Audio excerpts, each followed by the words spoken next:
Hello friends, welcome to my channel Pallavi's creation. आज आपण पाहणार आहोत दसरा थीमसाठी बेबी फोटोशूट कसे करायचे.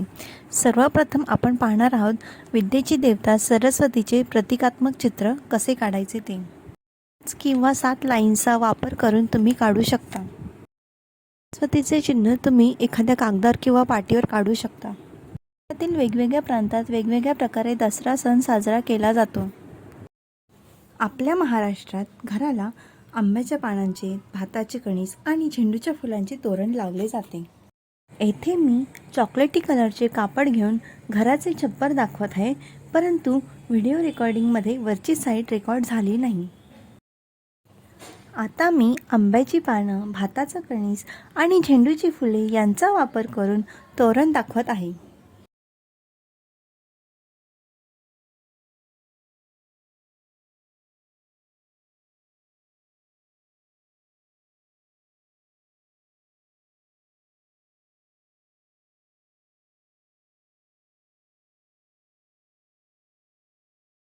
लोक या दिवशी परस्परांना सोने म्हणून आपट्याची पाने देतात.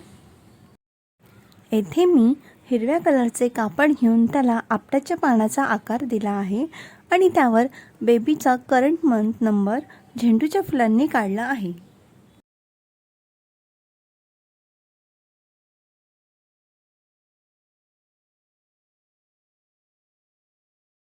दसऱ्याला झेंडूच्या फुलांनी पूजा करण्याची प्रथा आहे. यंत्र, वाहने यांना झेंडूच्या फुलांच्या माला घातल्या जातात. येथे मी आपट्याची पाने ठेवून वही, पुस्तक, सरस्वती प्रतीक यांवर झेंडूची फुले ठेवली आहेत. तसेच आपण आपल्या वाहनांना पण फुलांचे हार घालतो, म्हणून बाळाच्या गाडीवरही फुले ठेवली आहेत. बेबी फोटोशूटसाठी आपली दसरा थीम रेडी आहे. तुम्हाला ही थीम सोपी वाटली की नाही, कमेंटमध्ये नक्की कळवा. Please like to this video and subscribe to my channel. Thank you for watching. Bye bye. Take care.